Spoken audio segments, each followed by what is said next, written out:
What's up guys, NepentheZ here and welcome back to another episode of The Road to Glory. Today guys, I've got a sore throat. No, today we have got some gameplay from FUT Rivals. I'm going to show you guys after we do the advanced SBCs. Now I don't have many coins. I actually went and banged out some games in Rivals already to get some coins to do them. As you can see, we're already almost in rank 2 here. And I've already pushed myself up towards Division 6. Excuse me. And we are close to, not close to Division 5 yet, but we're getting there. So we're at 850. We only need 150 more points.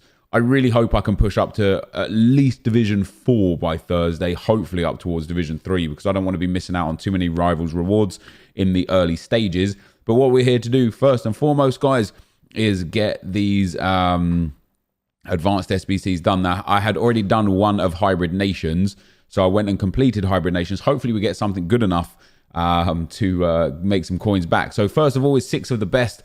I don't think I bought anyone actually from this. No, I didn't. Everyone is first owner in this one. So very, very nice, very, very easy. You only need 85 chemistry on this one, and we got a 75 team rating, 3 from one club, 3 from one nation, 6 nations exactly. You can actually just use one league here because this is like the nations hybrid. It's really, really easy. We get a gold players pack from that. From the Elite 8, guys, I went and bought most of these players. We bought the goalkeeper, 2 of the defenders, 2 of the midfielders, and all of the attack here.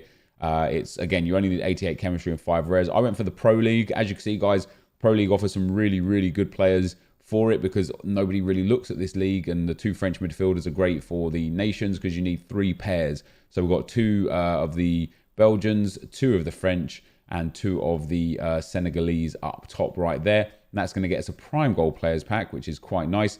And then last but not least, we've got Around the World. Now for this one, I'm actually using 2 players that are in my starting 11. I'm using Jota and Sarr. I went and bought a couple of these players, but I had a few of these players as well. I had the right back, I had the 2 centre mids, and I had the right wing in Sarr as well. So I know using Premier League players probably isn't the most cost efficient way, but because I had so many of them as untradables and stuff, I thought let's do it anyway. Worst case scenario, we'll just buy them back. So I know you guys are probably thinking to yourselves, I thought I wasn't going to do these until One to Watches came out. Do you know what? Some players are worth so much right now.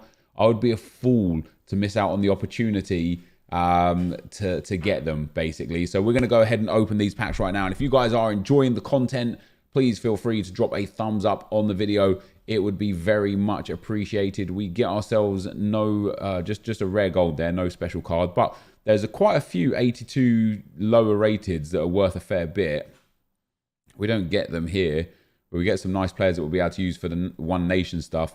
We also get Izquierdo there. I am going to list him up because I want the coins. I really need coins right now. So a prime gold players pack as well, guys. Come on, EA. Let's get my first... I don't think I've had a walkout on this account yet. Let's get my first walkout on here. It's not a walkout. It's not a board either. Jesus. It's just a rare gold again. So we're not getting too lucky with our pack so far. I know we've got a couple of informs and stuff. We get Granit Xhaka in there. Bakayoko as well. Not bad. Milivojevic, not bad. Bender, Munir, but that is not a good pack at all. We then get a 50k pack and a rare mega pack. We'll open the rare mega pack first. Come on, let's hit our first walkout, EA. Let's hit our first walkout. What are we getting? It's not a walkout. It's not. It is a board this time. It's going to be German. Cam. Is that Havertz? Or is that... Yes, we get Kai Havertz. That's, guys... That is why I opened these packs right now and decided to do this. Kai Havertz is worth a lot, and he might even go into my squad. We also get Muniain, Ruben Neves, Naldo, Lukaku, Yunez, Wakaso, and Donnarumma. Lots of contracts, position modifiers, and fitness cards, which are nice. That can go. Let's have a look at how much Havertz is going for. If he's up at like 60 or 70k, I'd be very, very tempted to sell him, actually. He's 34k. I don't know if I should hold on to him and possibly even use him or sell him and take the 34k coins and go elsewhere with them. Obviously, he's 6'2", 4-star, 4-star. Instead of Julian Brandt that I've got, we could just use Havertz instead. I'm going to hold on to him for now and just see where his general price goes. I have a feeling on launch he'll crash a little bit and then come back down, but that's a really, really nice card. So no walkout, but phenomenal card. to pick up. And then last but not least, before we move into some more SBCs, we get ourselves a 50k pack. Can we get a walkout from this one? No, we can't. We do get a board. Argentina, centre mid. Spurs is going to be Lo Celso. So I don't know if he's worth a bit right now either. He's actually a good card for me to get too. What's he coming in at? Even 12, 15k? 10? Oh, he's extinct at 10k. So that's a nice card to get. So that's, again, that's why I did this. We just made ourselves a nice little amount of profit there. Oh, we get Anderson. Oh, wow. Oh, wow. That's actually a really nice pack. That's a really, really nice pack. 383s and 382s. Lo Celso, extinct at 10k. I probably should hold on to him, right? He's actually got a really nice card. Very nice dribbling and passing. Decent shooting. Decent pace. 4-star skill moves. Very nice indeed. Anderson Talisca is coming in at 4.5k. This is another good card. High-low, 6'3", 4-star, 4-star with really nice stats. A little low balance. I'm going to hold on to him as well. Coates selling for about 1,500 coins by look of things. I'll hold on to him. Jesse Lingard coming in, guys, at about 5k as well. So that's quite nice. I might sell Lingard as an 82 rated. Let's list him up, get some coins back for the next set. And then Rudiger, I could use him. Wow, Lingard sold straight away. I could use Rudiger instead of... Who do I have? I have Gomez, so maybe I don't want to use Rudiger. And I think, is Rudiger one of those ones that I want to hold on to at 4k? Is he one of those guys that's going to rise up in price a lot? Or is he one of those guys that's going to be like 2k in a couple of days because everyone's packing him left, right, and centre? I don't really know. He's at 4k right now. It's about the lowest that he's been as well. I'll hold on to him for the time being. We then get... Seferovic as well. Pedro Leon, Bakayoko coming in. I don't think he's worth all that much anymore. We'll just sell him on and try and get some coins straight back from him. Pedro Leon, not really worth that much either. Maybe 800, 900 coins for him as well.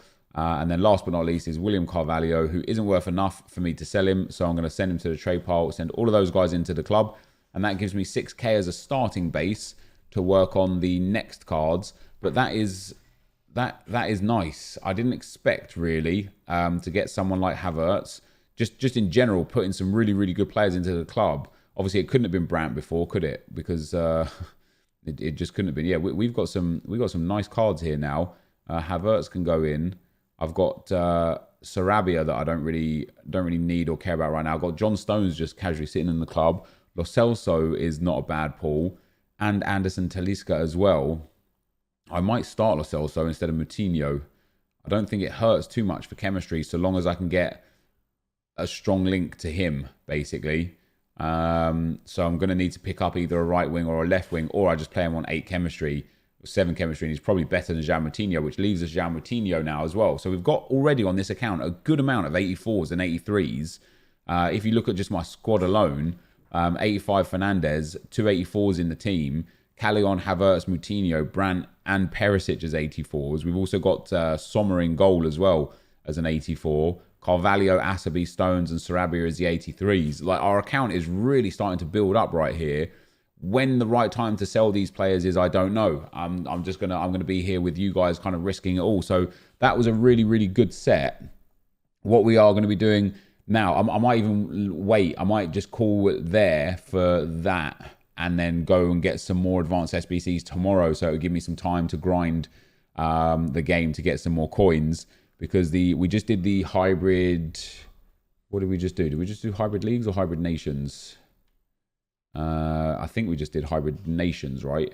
Because you could use one league, yeah. So that was 26k from scratch. The hybrid leagues is apparently 34k from scratch. Gives another 50k pack, a mega pack, a prime election players pack, a prime mixed players pack, and a rare mega pack. A couple of cheap ones, but the whole 9 yards is apparently quite expensive. The whole 9 yards, exactly 9 leagues. Same league max 2, 1 club max 2, rare players 16, rating 80. So it's just one nation though. It's just about getting those players from the obscure nations, right? Yeah, and then the odd one player here or there after that. So yeah, I don't think it'll be too difficult, but I'm going to need the coins to just pick up the players. So I'm going to have to go and grind games for a little while, guys. Work up those coins. Of course, I could go and sell Havertz or whatever, but I'm like you guys. I don't know when the best time to sell is. If I sell them right now, I could go and sell... I'd probably want to keep Havertz. I could go and sell Brandt. and Callejon, Moutinho, and Talisca. I can go and sell all my players, but I know when Lewandowski Player of the Month comes out in just 4 days, Havertz, Perisic, Brandt, they're going to be super useful for me. 3 high-rated Bundesliga players, quite nice. So, yeah, I think I'm just going to grind coins, maybe start trading, maybe start lazy, like trying to flip to lazy buyers for a little while and see if that's going to generate me some profit. But we're going to get into some gameplay now, guys, so I will be right back. All right, guys, as we go into some gameplay, of course, I'm playing in Division 7, 6, and maybe 5 today. I'm already up into Division 5. Of course, we started in a really low division in Division 7 because we lost 3 of our placement games. We'll get onto a bit more of that throughout the comments, but we have got some comments, of course, from yesterday's video, and the first one is from Mr. Good Stuff, and he says, Nep, you should have held on to the Man United and Arsenal players. They for sure are marquee matchups, and you could have made more during the first hour or so. I'll definitely get into worrying about coin progression and trading and investing and whatnot going forwards. However, right now, it doesn't really matter all that much. It's one of those situations where it's like, the most important aspect for me right now is learning and understanding game mechanics so that I can win. And then the second most important aspect is just improving my squad immediately now, because we are on the road to glory. We are going to come up against people that have spent money, not necessarily pay to win per se, but even somebody that spent 12,000 or 24,000 FIFA points just, you know, because they're enjoying the start of FIFA, they might end up, you know, getting a considerably better team. And so it's important for me to not worry about holding on to players. It's important for me to accelerate my club as quick as possible. And I'm doing that in the way that I think is the right way, ultimately. So yeah, holding on to players like that, I don't really care about. Also, based on how expensive, or rather how cheap Pookie is, how cheap the current marquee matchups are, I don't think EA on, like, you know, official week 1 of marquee matchups are going to turn around and be like, hey guys, this is going to cost 50k. I just don't think they're going to do it. I think that they'd be far better with how they allocate everybody's resources this year. El Aller says, thanks for the L2R2 defending tip. Already helped me manually defend a lot better. Works more often than hard committed tackles. It actually does. I'll try and put some clips in maybe from in tomorrow's episode, but if you actually just want to see the full way I play, make sure to check me out on Mixer. Of course, link to Mixer is in the description below. I'm streaming pretty much every night, every evening. So yeah, follow me on there and then you'll get notified when I go live. But just simply like using the L2R2 to run into somebody is considerably more efficient than actually trying tackling. And that's because, like, and you guys let me know in the comment section, let's say your 3 favorite things about FIFA 20 so far and the 3 negatives about FIFA 20 so far. But I would say for me, negative number 1 is the fact that, defending aside, I still don't think you get rewarded for manually tackling people. I just don't think you do. I would like to see a higher tackle retention rate. And number 2, I think rebound goals are just crazy. I hate the fact that there are so many rebound goals. You've already seen a couple this episode. Some I'm scoring as many as I'm conceding. It's just not fun. It doesn't feel too rewarding. Those 2 things aside, and player switching, as you guys know that I'm not really keen on right now. Those 3 things aside, I actually think EA have got themselves a really good foundation of a game. I think the gameplay is good. I think the pace is good. There doesn't seem to be, and note that I'm saying seem to be, because this opinion may be subject to change when more people experience and discover more overpowered ways of playing. There doesn't seem to be a specific overpowered formation or few formations. We used a 3-5-2 and it had its positives and its negatives. I used a 4-4-2 and it had its positives and its negatives. I'm now using a 4-1-2-1-2 narrow, and again, it has some positives and it has some negatives. And I like the fact that I'm sitting here thinking, what formation works best for me in the way I play, instead of what formation works best because that's the way we have to play FIFA. Now, as I say, that might be subject to change in the near future. Maybe somebody come out and I actually seen some murmurings of the 4-2-4 being extremely effective this year. So I'd like to test that myself. Maybe we'll do that for tomorrow or the day after's episode. We'll pop the 4-2-4 on. We'll build our team, try and get the custom tactics right and go from there. But yeah, I'm thoroughly enjoying this game right now. I'm still getting better at it. I'm still working on perfecting my skills and abilities in what is a new game. But overall, I think this, dare I say it, might be one of the best FIFAs we've had in a very long time, which leaves me extremely excited, of course, because it's the game I have to play, or don't have to play. It's a game I choose to play every day for most of my days. Sam says, hey Nep, with a potential chemistry glitch in the game, do you think chemistry styles have any effect on players at the moment? Or do you think that all players go into every match with base stats? So, I know that when I was talking about prospective chemistry glitch, and that when I was testing it, and hence the reason why we lost 3 of our 5 placement games, that I sound like one of those conspiracy theorists that I always kind of tell are idiots, right? Like when people say that scripting exists and momentum exists and handicap exists, and they've all been disproven and denied vehemently by EA. When people still swear blind that that stuff is in the game, I'm just like, you just gotta you gotta take your feelings out of the situation and start looking at the facts. And the facts suggest that when things aren't going your way and it feels like scripting, handicap, and momentum, it's usually one of 2 things. It's usually either because you're getting outplayed or you're just not as good as you thought you are. Or number 2, it's usually because the game was just coded really badly, right? It's not EA in some conspiracy to try and make you lose. I don't think they care that much. My opinion, of course. So when I started talking about another potential chemistry glitch, I know that I'm now one of those guys that's doing that. And it gets worse and it goes deeper, because I think that there is a chemistry glitch, but only under a really kind of like just a very like narrow set of circumstances. So basically, I think chemistry doesn't get added or deducted from your players until you change something in game. So in game, when you pause it and then make a sub, or on the D-pad when you change to your defensive tactics or your attacking tactics, or when you just pause it and just switch a couple of players around, or if you go to high pressure or team pressing on the D-pad, or if you do what's the up one, the offside trap, I think that's when it initiates chemistry. And the reason why I think that is because I was playing with like really bad players, well out of position, and they felt just fine. And that was obviously when we was doing the experiment during the placement matches. And although I was losing those games, I was more losing those games for reasons because, number one, I didn't really understand how the game was playing very well. You know, I'm still learning it, as I say. And number two, I was playing players wildly out of position. So I was playing strikers in at CDM and stuff. And of course, I'm going to struggle in those scenarios. Yesterday on stream, I put Havertz up top. And I put somebody else that you're going to see tomorrow up top. And I immediately changed formation to get them into the right positions, and they felt horrible.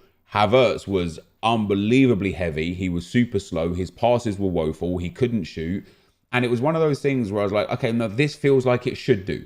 The team had like 70 chemistry. He had like 2 chemistry. So he had like negative 17 stats across the board. And he felt like a player that had negative stats. Yet, I feel like if you go into a game with all your players off chemistry and don't change anything, that's when I think that the chemistry doesn't get impacted and you can play just fine. So a bit more testing to do, but ultimately it comes down to what I feel rather than what I can prove, because there's very little ways to prove what I feel and how things are going on in my mind in this game right now. But I'm going to try my best. We'll keep working at it. And we'll see where we can go. So the next comment is from Tropic Nick. He says, Nep, what camera angle do you use? Great video. Keep up the good work. Thank you for the kind words, Nick. I use the co-op camera on this account right here. But I also use custom camera settings. I put the zoom to 0 and the height to 20. It just gives me a fuller view of the pitch, which I like a little bit more than like it being like zoomed in, I guess. And then William Hagelin says, I have a feeling that the 2-player packs are amazing right now. Only seen boards so far in them. I've been extremely lucky already in the 2-player packs. I think today we got Kepa, didn't we? We also got a few 84s. We got that Inform Malin and Joe Gomez in 1 2-player pack, and just generally, yeah, they've been Really, really nice. And there's another rebound goal. Now, obviously, I gave the ball away for that, but that is a rebound goal right there. So I've had good experience with the two-player pack so far. However, I did watch Castro yesterday open about 100 of them and get absolutely nothing. So maybe, just maybe, it's luck and not a lot else. And then last but not least, Marino13882 says, "Hey Net, big fan. I've never really played the beginning of the game, but was wondering if and when you were going to do a how to start your Ultimate Team videos. Thanks for the awesome videos and congrats on the new baby." Well, thank you very much, man. I was going to actually. I actually recorded it. I started recording it, and obviously I had not played the game like at all on Ultimate Team, so I didn't really know how to start it myself. And whilst going through recording it, something changed with the way you do things at the start of Ultimate Team now, to the point where the how to start Ultimate Team purpose doesn't really exist anymore. The whole purpose of the How to Start Ultimate Team video set was to show people how in such a small amount of time they can generate a really strong gold squad, playable online and to beat squad battles, and generate a whole bunch of coins to start trading with. And last year and the year before and the year before and the year before and the year before, that was done by getting your welcome backpacks, doing the early SBC objectives, going to the catalog and getting all of the coin unlocks, getting all of the what are we talking about here? All of the here's where I get Kepper as well, guys. So I open another two-player pack and boom, Kepper pops up. Yeah, so going and getting all of the kits and balls and badges and stuff and discarding them. And it was really, really easy, like I say, in a short amount of time to do the starter objectives as well and get those packs that you get for that. To just play like 4 or 5 games of squad battles games, a couple of online games, and then at the end of that be left with a really strong gold squad that's capable of playing online in somewhere around the 2-hour mark, which is why I always made those videos, because it was all about, hey guys, here's the most efficient way to use your time. With what EA have done this year with season objectives and milestones, which by the way I love, I'm not knocking them, I'm not suggesting that they're bad, in fact quite the contrary, I love it. With the fact that there's no coin unlocks unless you just get the loyalty coin unlock back, and the other coin unlocks come from objectives. The fact that there's only balls in the catalog now, no kits or whatever else was there to discard to get easy coins, and the fact that the foundation objectives are replace the starter objectives and take considerably longer, you can't really amass a good little fortune in 2 or so hours anymore. It takes a lot longer, and so I don't think that people would want to follow my trajectory over like a 5 or 6 hour period, because they just want to play the game how they want to play it. And so I just don't think there's any need for the video this year. I feel like EA have kind of made it extremely simple to just go through and do it anyway. So this, guys, is going to be the end of the video. Thank you so much for watching. If you enjoyed it, be sure to leave a like, rating, comment, subscribe to my channel if you haven't already. But for now, guys, I'm out.